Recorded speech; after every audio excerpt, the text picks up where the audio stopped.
사랑이 많으신 하나님 아버지 감사합니다. 오늘도 하나님의 말씀 앞으로 불러주시고 에베소서와 골로새서를 배우게 하시니 감사드립니다. 이 말씀에 담긴 하나님의 귀한 뜻을 발견하게 도와주시고 그 뜻대로 살아가기로 다짐하는 시간이 또한 되게 하여 주시옵소서.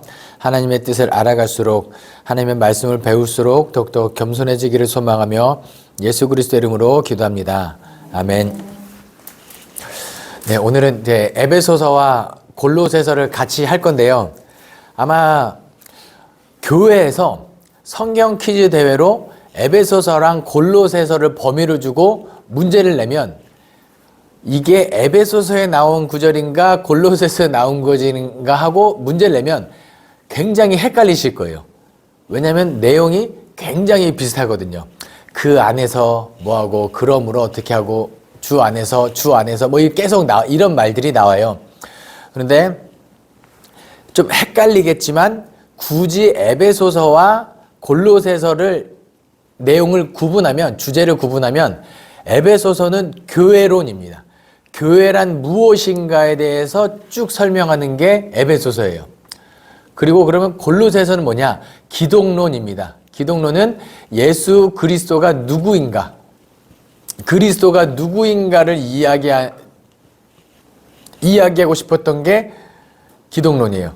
근데 두 개가 왜 헷갈리냐? 교회란 무엇인가 했을 때 예수 그리스도를 머리로 하는 하나의 공동체가 교회다. 그럼 머리 되시는 예수님은 어떤 분이신가 하면은 자연스럽게 기독론이 올라오는 그런 측면이 있기 때문에 에베소서와 골로새서는 그렇게 내용적으로 비슷한 부분이 있다. 근데 하지만 이 흘러가는 논지는 에베소서는 교회론, 골로새서는 기독론이 된다라는 것을 알고 성경을 읽으시면 참 도움이 많이 될 것 같아요. 먼저 에베소서를 할 텐데요. 에베소서가 교회론이라고 했을 때 과연 교회는 어떤 곳인가 라고 했을 때 가장 기본적인 대답은 그 베드로의 신앙 고백에서 출발합니다. 예수님께서 물어보시죠. 너희는 나를 누구라 하느냐? 사람들이 하는 말 말고 너희는, 여기서 본문 자체에서는 제자들에게 묻는 물음이지만 이것을 읽는 우리에게 묻는 질문으로 받아들이시면 돼요. 이 예수님의 질문을 받은 너희는 나를 누구라 하느냐? 나에 대한 신앙 고백, 예수 그리스도가 어떤 분인지를 고백해봐라 이거거든요. 그때 베드로가 대답하죠. 주는 그리스도시요 살아계신 하나님의 아들이시니이다. 이 말을 들었을 때 예수님께서 바요나 시몬아, 이거는 너의 머릿속에서 나온 말이 아니다. 하늘의 아버지께서 가르쳐 주시지 않고서 이런 말을 너가 할 수가 없다. 너무 베드로를 무시하는 어쨌든 그 말을 한 다음에 뭐라고 말씀하시냐면 이제는 이후로는 내가 너를 개발하겠다. 반석 하겠다. 그리고 이 반석 위에 내 교회를 세우겠다. 그래서 교회는 어떤 곳이냐면 주는 그리스도시요 살아계신 하나님의 아들이라는 동일한 신앙 고백을 하는 사람들의 모임이 이 공동체가 교회인 거죠. 그러면 교회로 그렇게 모여서 교회는 어떠한 모습으로 흘러가야 되는가를 알고 싶으면 에베소서를 묵상하시면 돼요. 한마디로 에베소서 교회란 무엇인가를 쉽게 설명드리면 이거 한번 들으면 절대 안 까먹을게요. 교회가 어떤 것인지. 그 임신이 안 되는 여성이 읽어야 하는 책이 어디일까요? 베드로전서. 네, 하나는 에스라. 하나는 에스라죠. 에스라. 애가 들어서라고 에스라. 그리고 또 하나가 에베소서. 예. 그렇죠. 베드로 가야. 네. 그렇군요. 그렇죠. 또 처음 또 이를 에베소서를 한다. 알겠습니다. 너무 많이 갔습니다. 네, 그래서 에베소서에서 아이가 임신하면 점점 엄마 배가 점점 커지죠. 풍성해지는 이게 에베소서의 핵심입니다. 교회는 예수 그리스도를 머리로 하는 공동체이고 그 안에서 예수 그리스도의 만물을 충만하시고 풍성해 하시는 예수 그리스도의 사역이 교회를 통하여 그리고 예수 그리스도께서 하늘로부터 그 다음에 사람으로부터 모든 만물을 통일되게 하신 그 사역, 이거 하는 게 교회다라는 거예요. 통일되게 하고 풍성하게 만드는 공동체가 교회다. 그래서 에베소서의 핵심 내용을 제가 한번 읽어드릴게요. 하나님은 그리스도의 피로 이방인과 유대인을 하나로 만들어 교회로 한 몸으로 세우시고 십자가로 하나님과 화목하게 하셨다. 이때 예수님은 하나님의 교회를 위한 모퉁이 돌이 되신다.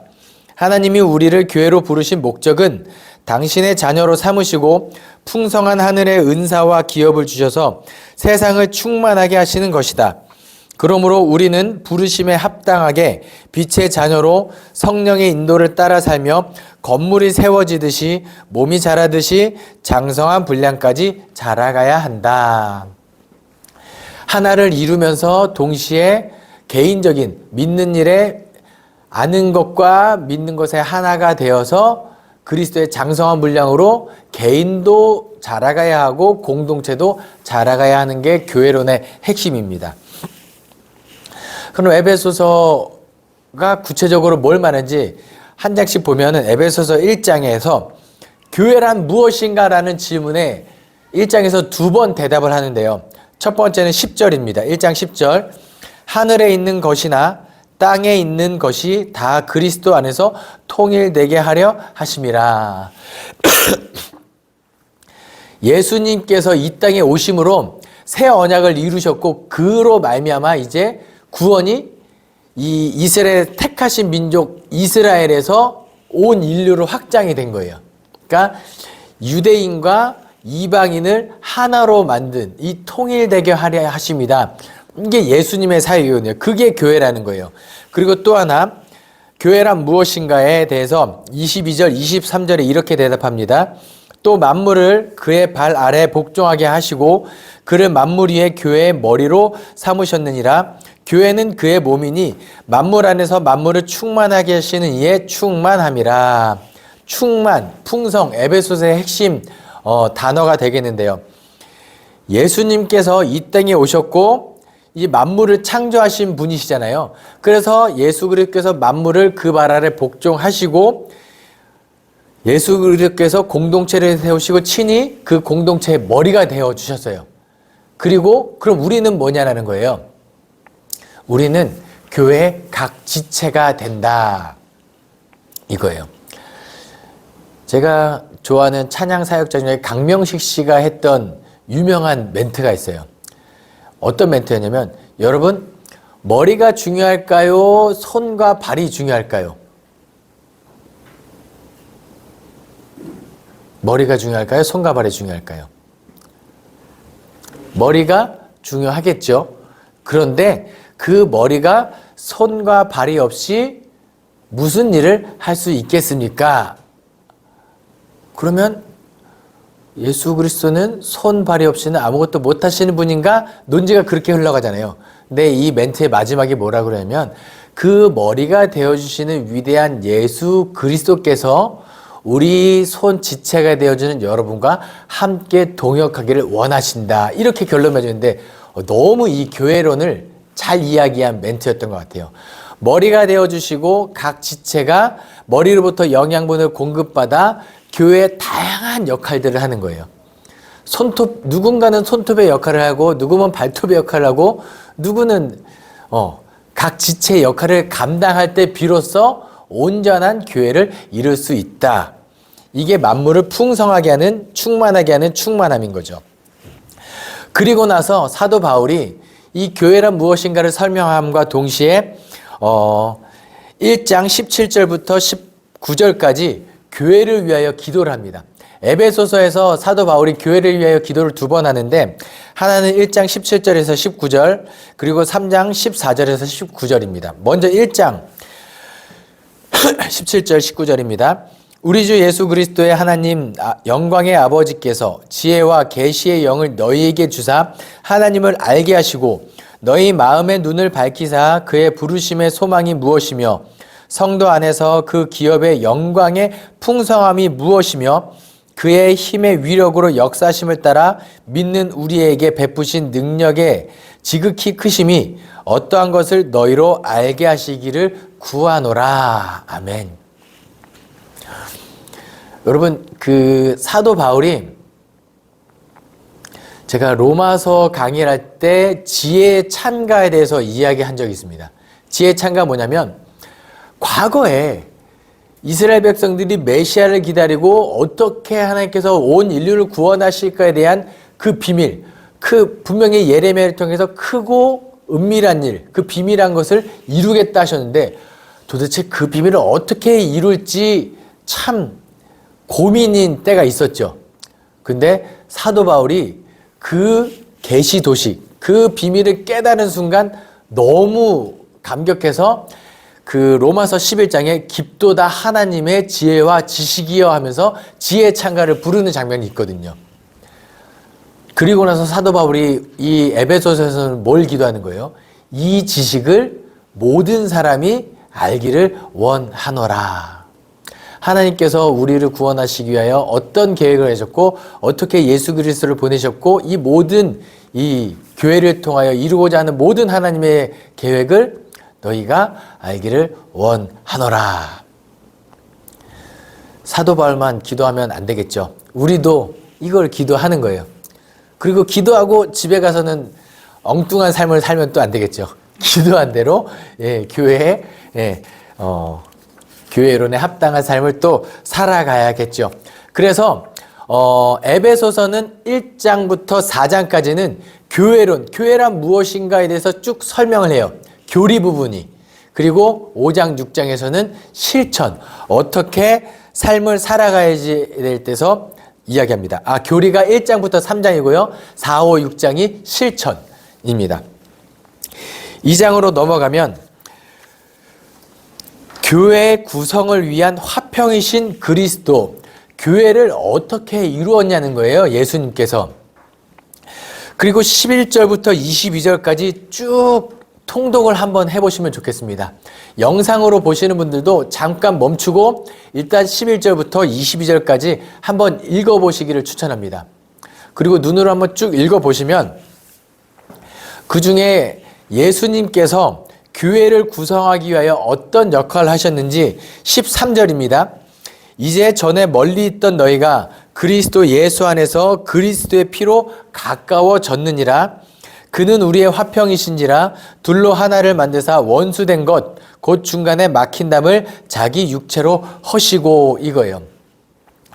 예수 그리스도께서 하신 사역이 뭐냐면, 우리가 태초에 하나님의 형상대로 창조함을 받았지만 죄로 말미암아 누구로부터 멀어진 거죠? 하나님으로부터 멀어졌어요. 그리고 우리가 어떻게든 하나님과 가까워지고 싶지만 우리가 하나님께 도달할 수 있어요, 없어요? 없습니다. 왜요? 모든 사람이 죄를 범하였음에 하나님의 영광에 이르지 못하더니. 우리는 안 돼요. 그냥 우리는 오매불망 하나님을 기다리는 존재였죠. 그런데 그는 우리의 화평이신지라 둘로 하나를 만드사 중간에 막힌 담을 자기 육체로 허시고. 예수님께서 십자가에 달려 돌아가실 때 성소 안에서 어떤 일이 있었죠? 성소와 지성소를 가리고 있던, 나누고 있던 휘장이 쫙 갈라졌죠. 히브리서에서는 뭐라고 표현하냐면 이제 예수 그리스도의 보혈을 힘입어 지성소에 들어갈 담력을 얻었느니라, 이렇게 되어 있어요. 그러니까 지성소가 하나님이 임재하시는 가장 핵심 지역이라고 한다면 인간이 함부로 들어갈 수가 없었죠. 누구만 들어가요? 대제사장. 제사장 안 돼요. 대제사장. 대제사장도 1년에 한 번 대속죄일 때만 들어가요. 그런데 함부로 들어가나요? 거기에 들어가기 전에 자기의 죄를 위한 속죄제를 먼저 하고 들어갑니다. 그런데 그냥 들어가지도 않아요. 몸에다가 줄을 묶고 방울을 달고 들어가요. 혹여나 거룩하지 못해서 거기서 죽었다고 가정해 보겠습니다. 방울 소리가 안 나요. 아이고, 대제사장님 하고 들어가면 어떻게 돼요? 그 사람도 죽는 거예요. 그러니까 밖에서 줄을 당겨서 이렇게 시신을 끌어낼 수 있는. 그만큼 지성소는 거룩한 곳이고 사람이 함부로 하나님께 나아갈 수 없었는데 이제는 뭐가 가능해진 거예요? 예수 그리스도의 보혈로 그 중간에 막힌 담을 자기 육체로 허셨기 때문에 이제는 우리가 적극적으로 하나님께 나아갈 수 있게 된 거예요. 이거 의무입니까? 축복입니까? 축복이죠. 그런데 우리가 은혜를 잃어버리면 이게 은혜를 까먹으면 특권인데 의무로 다가오게 되죠. 내가 하나님께 나아갈 수 있는데 꼭 가야 돼요? 이렇게 되는 거예요. 예. 그래서 우리가 하나님께 나아가고 찬양할 수 있는 것도 인간만이 가지고 있는 특권이에요. 예수님께서 누가복음에서 예루살렘 입성할 때 바리새인들이 호산나 호산나니까 저 사람들을 조용히 시키십시오 라고 했을 때 만약 저들이 조용하면 돌들로도 노래하게 한다. 그러니까 우리가 찬양 안 해도 하나님은 자연 만물을 통해서 찬양을 받으실 수 있는 분인데 우리에게 찬양, 내가 이 백성을 지었나니 나를 찬송하게 하려 합니다 할 때는 이 찬송도 특권이에요, 의무예요? 특권이라는 거죠. 그리고 2장 20절 22절입니다. 너희는 사도들과 선지자들의 터 위에 세우심을 입은 자라. 그리스도 예수께서 친히 모퉁이 돌이 되셨느니라.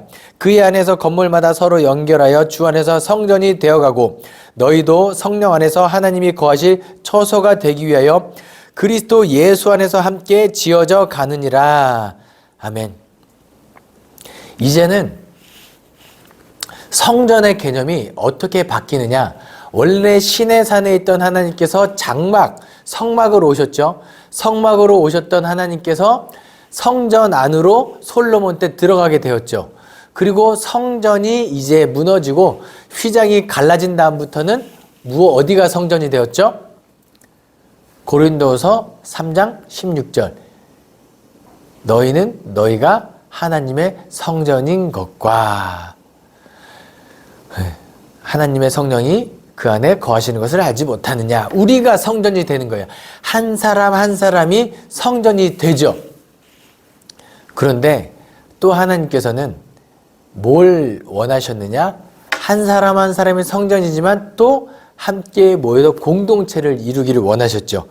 그런데 어떻게 보면 저와 여러분은 다 다르잖아요. 남성과 여성의 차이, 삶의 자리의 차이 모두 게 다르지만 우리가 궁극적으로 하나가 될 수 있는 이유는 뭐예요? 우리 안에 거하시는 하나님이 한 분이시기 때문이에요. 성령님이 한 분이기 때문에. 그리고 예수 그리스도께서 친히 모퉁이 돌 기준이 되어주셨고 우리가 거기 붙으면 이제 하나의 건물을 이어갈 수 있게 되었다는 것. 그래서 22절 너희도 성령 안에서 하나님이 거하실 처소가 되기 위하여 그리스도 예수 안에서 함께 지어져 가느니라. 이게 교회의 핵심인 거죠. 혼자 잘나서 혼자 특심이 열심히 되어서 이럴 필요 없다는 거예요. 그래서 혹시라도 교회 안에서 어떤 일을 해야죠. 일을 추진해 나갈 때가 있습니다. 근데 가끔 이 일을 빨리 무리하게 추진하다가 실족할 만한 사람이 보이면 일을 추진하기보다는 잠깐 멈추는 것도 필요하다. 왜요? 함께 지어져가는 공동체가 교회이기 때문에. 그리고 너무 혼자 그 경주마처럼 교회 사역 안 하셔도 돼요. 그냥 여유 있게 내일 일은 내일이 염려할 것이니까 하면서 하지만 서로를 돌아보고 격려하면서 함께 나아가는 것이 더 중요하다. 기억하시면 좋겠습니다. 또 3장으로 넘어가면 사도 바울이 깨달은 경륜이 나옵니다. 이 경륜이란 말 자체는 세계를 통치하시는 하나님의 계획 같은 걸 경륜이라고 하거든요. 그게 뭐냐? 3장 5절입니다. 이제 그의 거룩한 사도들과 선지자들에게 성령으로 나타내신 것 같이 다른 세대에서는 사람의 아들들에게 알리지 아니하셨으니 이는 이방인들이 복음으로 말미암아 그리스도 안에서 함께 상속자가 되고 함께 지체가 되고 함께 약속에 참여하는 자가 됨이라.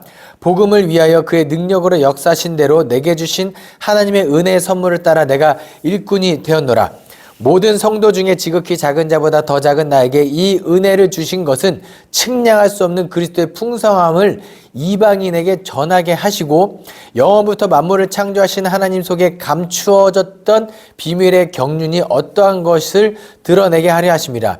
이는 이제 교회로 말미암아 하늘에 있는 통치자들과 권세들에게 하나님의 각종 지혜를 알게 하려 하심이니. 이거 뭐냐면 원래는 진짜로 유대인에게만 구원이 임하는 거예요. 그래서 내가 복음을 부끄러워하지 아니하노니 이 복음은 모든 믿는 자들에게 구원을 주시는 하나님의 능력이 됨이라. 그 다음에 어떤 구절이 이어지죠? 먼저는 유대인에게요 그리고 헬라인에게로다. 그러니까 먼저는 유대인이에요. 율법을 받아들였고 하나님의 존재를 알고 있던 유대인에게만 이게 비춰준 줄 알았는데 이 베드로가 고넬료에게 가기 전에 하나님께서 부정한 음식을 먹게 하신 그 사건, 그리고 그 베드로는 유대인의 사도, 그리고 바울은 이방인의 사도로 부르셔서 이 복음이 이제는 이방인에게도 전파되는 것을 위하여 나를 사도로 세우셨다. 그리고 이 비밀의 경륜, 이 하나님께서 통치하신 이 계획들을 너희도 다 알기를 원하노라. 한 번 더 이야기하죠. 그리고 이어서 3장 14절부터 21절에 교회의 풍성을 위하여 기도를 합니다. 이러므로 3장 14절부터입니다. 이러므로 내가 하늘과 땅에 있는 각 족속에게 그 이름을 주신 아버지 앞에 무릎을 꿇고 비노니 그의 영광의 풍성함을 따라 그의 성령으로 말미암아 너의 속사람을 능력으로 강건하게 하시며 믿음으로 말미암아 그리스도께서 너희 마음에 계시게 하시옵고 너희가 사랑 가운데서 뿌리가 박히고 터가 굳어져서 능히 모든 성도와 함께 지식에 넘치는 그리스도의 사랑을 알고 그 너비와 길이와 높이가 깊이가 어떠함을 깨달아 하나님의 모든 충만하신 것으로 너희에게 충만하게 하시기를 구하노라. 교회를 위하여 기도할 때 이 기도문을 가지고 기도하면 참 좋습니다. 핵심은 그 영광의 풍성함을 우리가 먼저 알고 그럼 그 아는 것에 합당한 삶을 살아갈 때 그 지식을 가지고 그리스도의 사랑을 가지고 함께 깊이와 높이와 지혜가 함께 이루어가기를 원하노라. 우리 가운데 역사하시는 능력대로 우리가 구하거나 생각하는 모든 것에 더 넘치도록 능히 하실 이에게 교회 안에서와 그리스도 예수 안에서 영광이 대대로 영원 무궁하기를 원하노라. 마지막에 또 사도 바울의 축복하는 기도가 기록되어 있죠. 이렇게 에베소서 1장부터 3장까지 교회란 무엇인가, 그리고 교회를 이루기 위해 예수 그리스도께서 어떤 일을 하셨고 그 오랜 시절부터 하나님의 경륜이 무엇인지를 알려주고 난 다음에 그러면 교회론에 합당한 신앙생활은 무엇인가 하면서 4장부터 6장까지 하는데요. 첫 번째는 다음과 같은 신앙 고백을 해라 라고 해서 4장 4절부터 6절은 그 초대교회부터 신앙 고백으로 내려왔던 전승이 기록되어 있습니다. 몸이 하나요 성령도 한 분이시니 이와 같이 너희가 부르심의 한 소망 안에서 부르심을 받았느니라. 주도 한 분이시요 믿음도 하나요 세례도 하나요 하나님도 한 분이시니 곧 만유의 아버지시라. 만유에 계시고 만유를 통일하시고 만유 가운데 계시도다. 이거는요 어딘가에 적어두고 자주자주 읊조리면 좋은 구절이긴 해요. 왜냐하면 이 신앙 고백이 계속해서 내려온 전승이거든요. 우리가 해야 되는 것들을 구전으로 전해져 내려오는 거죠. 그리고 나서 어떤 구절이 나오냐? 사도, 선지자, 복음 전하는 자, 목사, 교사 등이 나와요. 여러 가지 직제가 나오는데요. 이거 뭐냐면 교회가 이런 사람들의 모임이다, 공동체다, 예수 그리스도는 공동체다, 그리고 너희는 각 지체다 하면은 역할이 있을 거예요. 아마 이 강의를 듣고 있는 분들은 장로님, 안수 집사님, 권사님, 서리 집사님, 아마 교회 안에서 어떤 직분을 맡고 있을 확률이 매우 높습니다. 왜냐? 그런 분들이 또 신앙생활을 열심히고 좀 더 하나님을 알아가기 위하여 더 열심히 강의를 듣는 거거든요. 그러면 하나님께서 이 다양한, 이렇게 한번 질문해 볼게요. 에베소서에 기록된 사도, 선지자, 복음 전하는 자, 목사, 교사 중에 가장 중요한 직분은 어떤 직분일까요?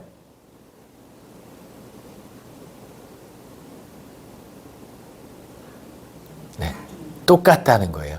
이것은 왜냐하면 어떤 사람은 사도로, 어떤 사람은 선지자로, 어떤 사람은 복음 전하는 자로, 어떤 사람은 목사와 교사로 삼으셨으니 왜 이렇게 남았느냐?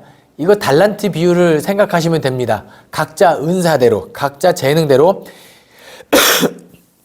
이는 성도를 온전하게 하여 봉사의 일을 하게 하며 그리스도의 몸을 세우려 하심이라.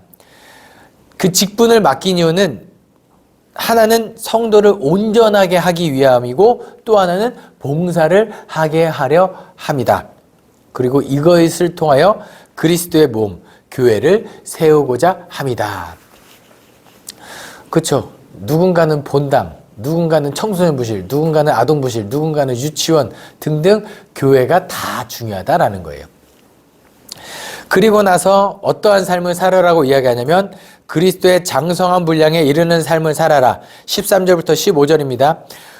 우리가 다 하나님의 아들을 믿는 것과 아는 일에 하나가 되어 온전한 사람을 이루어 그리스도의 장성한 분량이 충만한 데까지 이르리니, 여기서 중요한 게 있어요. 뭐냐면 하나님의 아들을 믿는 것과 아는 것이 같이 가야 돼요.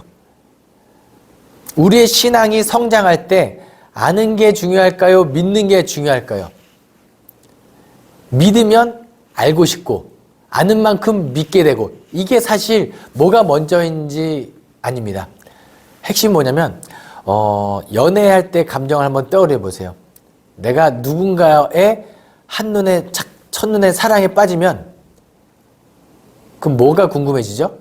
이 사람이 뭘 좋아하는지, 어떤 음식을 잘 먹는지, 취미는 뭔지 하나씩 하나씩 알아가고 알게 되면 그것을 또 같이 하고 더 이게 그리스도의 장성한 분량에 이르는 과정이라는 거예요. 그리고 그리스도의 장성한 분량에 이르는 과정은 끝이 있을까요? 없을까요? 없어요. 그냥 한 걸음 한 걸음 그 과정의 삶을 살아가는 거예요. 다 이루었다 함도 아니요, 다 붙잡았다 함도 아니요, 그냥 부르신 부름의 상에 합당하게 한 걸음 한 걸음 가는 거예요. 2024년 한 해 동안에 참 수고하고 고생하셨습니다. 2025년에도 수고하십시오. 각자 맡겨진 역할대로 그렇게 한 해 한 해 자라가는 거죠. 그 노사연 씨가 부른 노래 중에 이런 게 있어요. 우리는 늙어가는 것이 아닙니다. 한씩 익어가는 것입니다. 이게 참 좋은 구제 노래인 것 같습니다. 그리고 4장 22절부터 6장 전체까지 구체적인 실천 사항들을 쭉 이야기하는데요. 4장 22절부터 24절입니다. 너희는 유혹의 욕심을 따라 썩어져가는 구습을 따르는 옛 사람을 벗어버리고 오직 너희의 심령이 새롭게 되어 하나님을 따라 의와 진리의 거룩함으로 지으심을 받은 새 사람을 입으라. 새 사람을 삶을 살아야 돼요. 이전에 똑같은 과거와 지금과 동일한 삶을 살면 안 됩니다. 새 사람을 입으라. 그리고 사랑받는 자녀의 삶을 살아라. 빛의 자녀의 삶을 살아라. 성령 충만한 삶을 살아라. 계속해서 실천상을 강조합니다. 그리고 가운표가 나오는데요. 가운표는 뭐냐면 아내들이요, 남편들이요, 자녀들이요, 종들이요, 상전들이요, 이렇게 이야기하는 건 뭐예요? 각자의 역할이 있다는 거예요. 그 역할에 맞게 삶을 살아라. 이 그때 역할을 오늘날 동일하게 지켜라 라는 건 아니에요. 지켜야 할 것도 있죠, 물론. 그런데 지금 그때와 지금과 다르지만 어쨌든 하나님께서 원하시는 건 뭐냐면 각자에게 맡겨진 역할과 직분과 이런 것들 질서 있게 하라는 거예요. 난제 구절이 있어요. 아버지가 아들에게 이야기합니다. 아비를 노엽게 하지 말라. 아비에게 복종하라. 자식 이야기입니다. 내 자식을 노엽게 하지 말라. 여기서 뭐가 문제일까요? 남에게 적용. 그렇죠. 하나님의 말씀을 나에게 적용시킨 것이 아니라 남에게 적용시키는 게 안 된다는 거예요. 그냥 내가 굳이 이 말씀을 다 포기하지 못하겠거든. 아버지의 입장에서는 아버지요. 아니면 남편이죠. 남편들이요. 말씀을 묵상하시고 자녀들이요를 묵상하고 싶으면은 부모님께 공경하시면 됩니다. 네. 아버지를, 자녀를 노엽게 하지 않는 모습도 있어야 되고 아버지를 공경하는 모습도 우리에게 적용해야 될 그런 모습. 그리고 하나님의 전신갑주로 무장된 삶, 이 땅에 살아가는 동안에 교회를 이루고 영적인 삶을 살아갈 것을 촉구하는 내용이 에베소서에는 기록되어 있습니다. 그래서 교회를 이루어갈 때 모든 것을 통일하고 충만하게 하고 굳이 하나를 더 사족을 붙이자면 저는 교회에 나오는 모든 사람들이 행복하고 기뻤으면 좋겠습니다. 교회 오면 뭔가 설레요. 여기 가면 그래 세상에서 경험하지 못한 어떤 공동체를 경험하고 수 있겠다는 기대감이 있었으면 좋겠어요. 누가 이루어갈 수 있을까요? 주 안에서 서로 사랑하는 자들이 이런 교회 모습을 이루어갈 수 있을 것 같습니다. 아무쪼록 교회란 무엇인가? 그리스도를 사랑하고 성도를 사랑하는 그런 공동체가 되었으면 좋겠습니다. 계속해서 골로새서 이야기하겠습니다. 이제 아까 에베소서는 교회론이라고 말씀드렸잖아요. 교회가 어떤 곳인가? 그럼 교회는 예수 그리스도를 머리로 하고 우리는 각 지체가 되는 공동체가 교회다. 그러니까 당연히 교회를 설명하기 위해서는 예수 그리스도가 어떤 분인지를 설명하는 게 이어지는 게 맞죠. 근데 골로새서는 아예 대놓고 예수 그리스도가 어떤 분이신가 기독론에 대하여 우리에게 알려주는 책이 골로새서인데요. 골로새서 1장 9절부터 12절에 교회를 위한 기도가 나오는데요. 이로써 우리도 듣던 날부터 너희를 위하여 기도하기를 그치지 아니하고 구하노니 너희로 하여금 모든 신령한 지혜와 총명에 하나님의 뜻을 아는 것으로 채우게 하시고 주께 합당하게 행하여 범사에 기쁘시게 하고 모든 선한 일에 열매를 맺게 하시며 하나님을 아는 것에 자라게 하시고 그의 영광의 힘을 따라 모든 능력으로 능하게 하시며 기쁨으로 모든 견딘과 오래 참음에 이르게 하시고 우리로 하여금 빛 가운데 성도의 기업의 부분을 얻기에 합당하게 하신 아버지께 감사하게 하시기를 원하노라. 에베소서에 나오는 교회를 위한 기도와 내용이 크게 흐름의 차이는 없어 보입니다. 하지만 이 골로새서의 핵심은 이 예수 그리스도가 어떤 분인지를 알아라 라는 거예요. 그럼 알면 따라갈 수 있다라는 거죠. 그러면서 이어서 1장 15절부터 22절까지 예수 그리스도가 어떤 분이시냐라고 하면서 설명하는데요.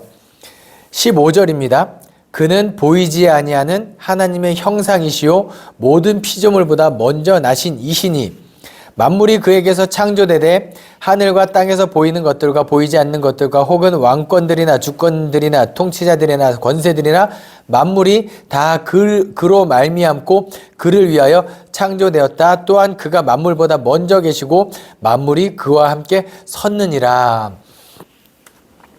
근데 보세요. 그는 보이지 않는 하나님의 형상이다. 그리고 피조물보다 먼저 나셨고 인간의 모습으로 오셨다. 이것이 왜 기독론의 핵심이 되냐면 그래야만 우리를 구원할 수 있는 구원론이 완성되기 때문이에요. 예수 그리스도로 말미암아 우리가 구원을 받는데 이렇게 질문하겠습니다. 예수님은 참 인간이신가요? 참 하나님이신가요? 참 하나님. 참 하나님이 맞으시죠? 예수님은 참 하나님이시다. 이 명제는 참이에요. 예수님은 완전한 참 인간이시다. 이 명제도 참이죠. 두 가지가 다 성립이 돼야 돼요. 우리로 머리로 이해되는 영역이 아니라 믿음으로 믿어지는 영역이거든요. 근데 왜 이게 두 가지가 다 돼야 되냐면 이게 삼위일체론의 핵심이기도 한데 죄사함의 권세 누구에게 있죠? 하나님에게만 있어요. 사람에게 있지 않습니다. 근데 그래서 예수님이 그 복음서에서 병든 자를 치유할 때 병나라라고 제가 사해졌다 했을 때 바리새인들이 거품을 무는 이유가 그거예요. 당신이 뭔데 인자에게 죄사함의 권세가 있는 줄을 너희가 알지 못하느냐 이렇게 하는 예수님께서 참 하나님이시여야 죄사함의 권세가 있는 거예요. 그런데 참 인간의 모습으로 오셔야 대속이 완성되는 거예요. 1,000만 원을 빚졌으면 1,000만 원을 갚아야죠.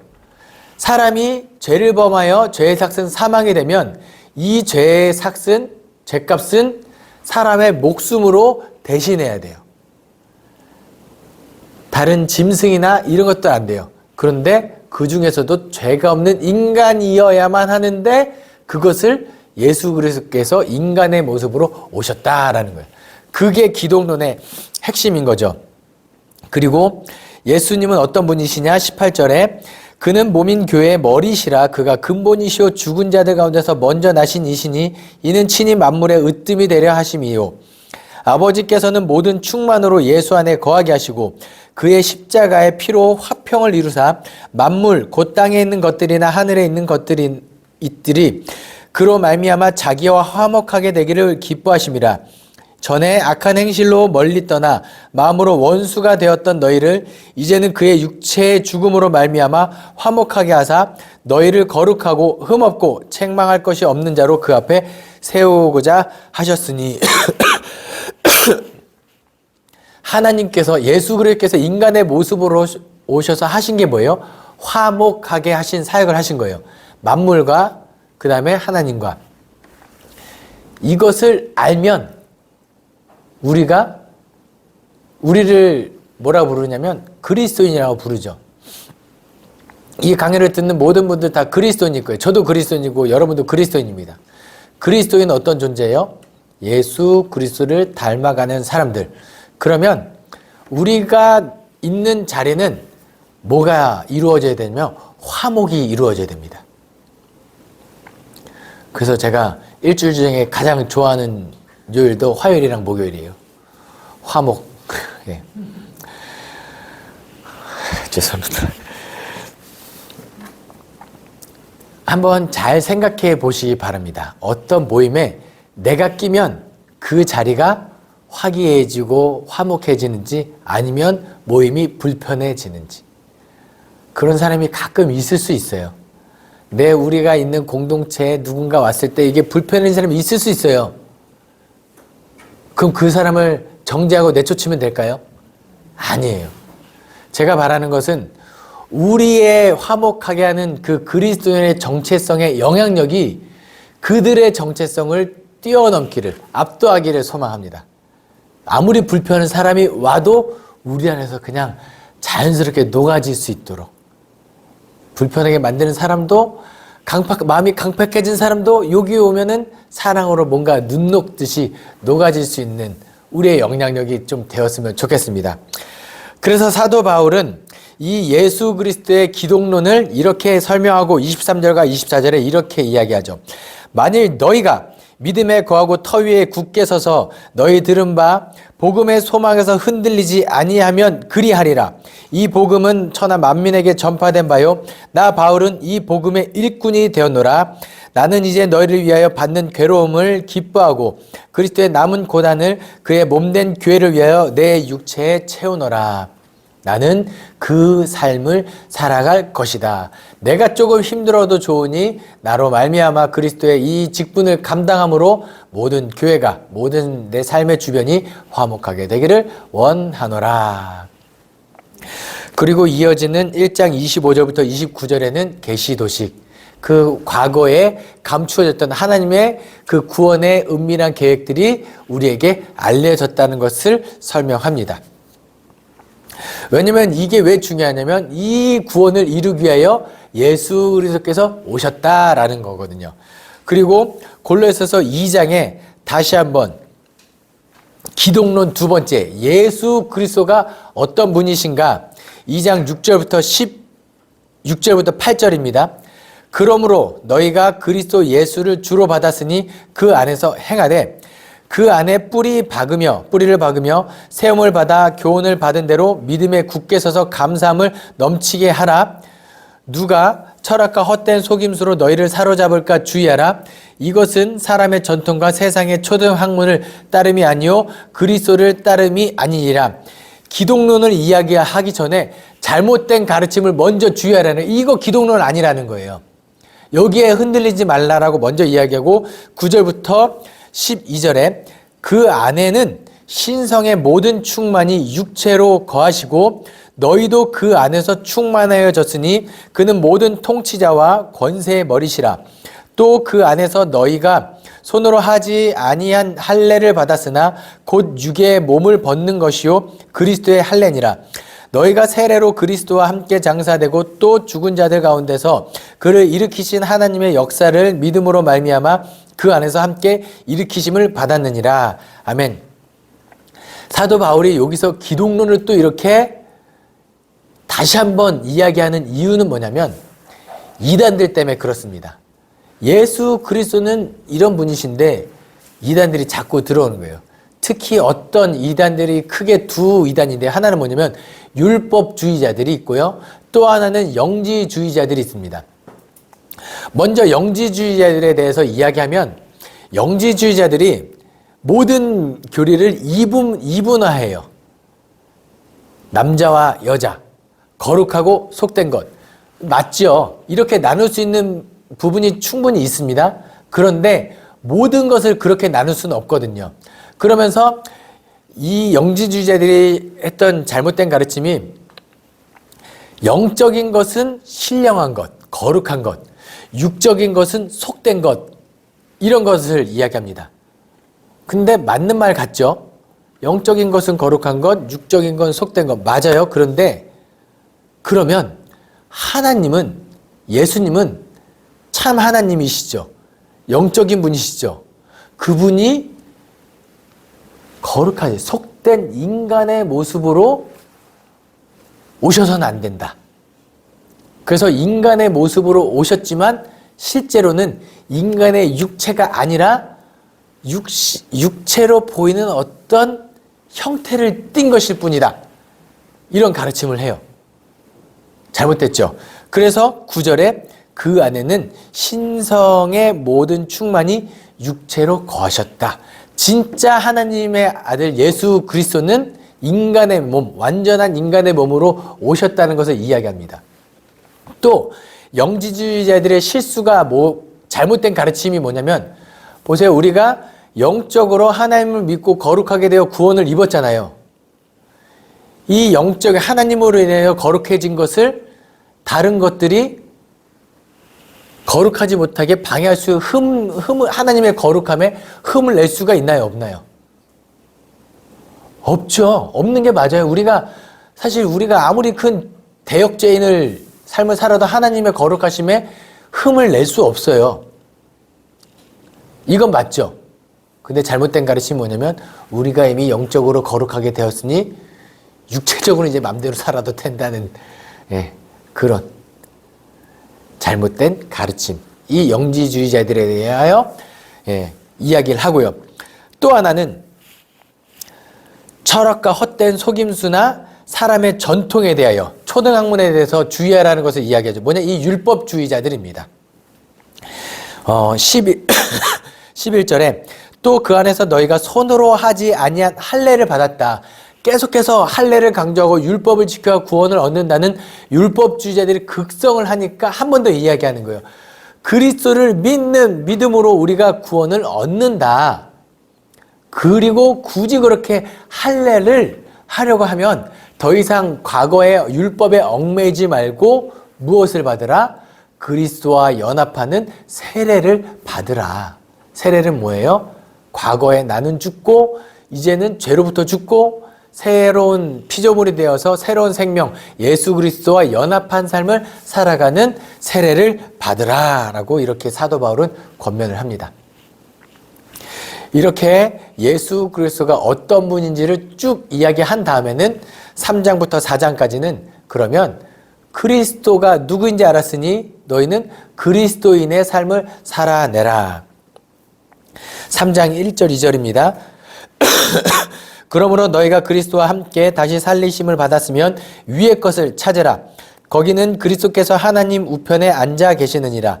위의 것을 생각하고 땅의 것을 생각하지 말라. 무엇을 기억나게 하냐면 주기도문을 기억나게 하는 그런 구절이죠. 우리가 기도할 때 뭐라고 이야기하죠?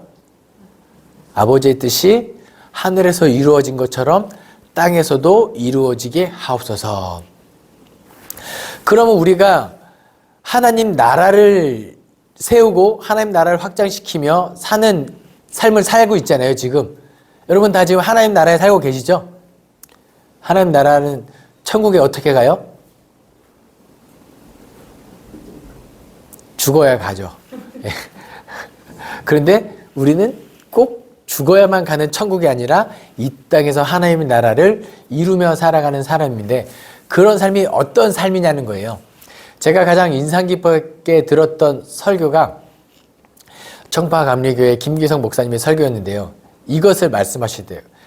하늘에 있는 아버지의 뜻을 이루는 삶은 하늘에 없을 것 같은 것을 이 땅에서 제하여버리는 삶이다 라는 이야기를 한 적이 있었어요. 쉽게 설명하면 하늘에 음식물 쓰레기가 있을까요? 없을까요? 없죠. 그러면 이 땅에서도 음식물 쓰레기를 만들지 않는 그런 삶을 살아라.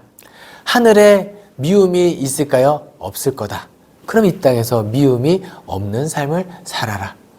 뭐 그런 이야기를 했을 때 되게 마음에 와닿았어요. 그러니까 이게 하늘의 뜻을 살 때 추상적이고 뜬구름 잡는 삶이 아니라 이 땅에서 실제적으로 그런 삶을 실천하며 살아라 라는 거죠. 위의 것을 생각하지 말고 땅의 것 위의 것을 생각하고 땅의 것을 생각하지 말라. 그래서 땅에 있는 지체를 죽이라 라고 하면서 악목록들이 쭉 기록되어 있고요.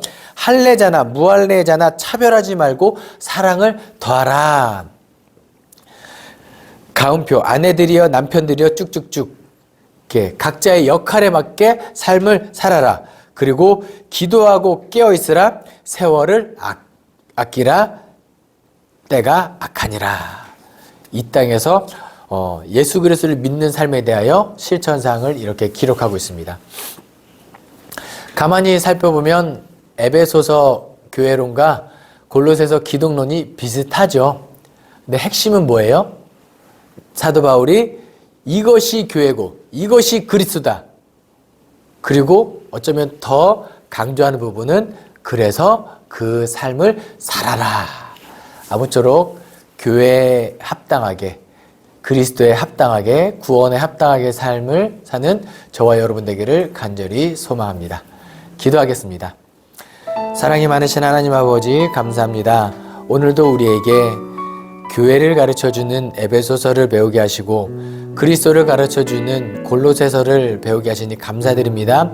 아는 것에 그치지 않게 도와주시고 하나님께서 깨닫게 하신 뜻을 이루며 살아가는 그리스도인 되게 하여 주시옵소서. 우리가 머무는 모든 자리가 하나님의 사랑이 넘치게 하시고 화목하게 되기를 소망하며 예수 그리스도 이름으로 기도합니다. 아멘.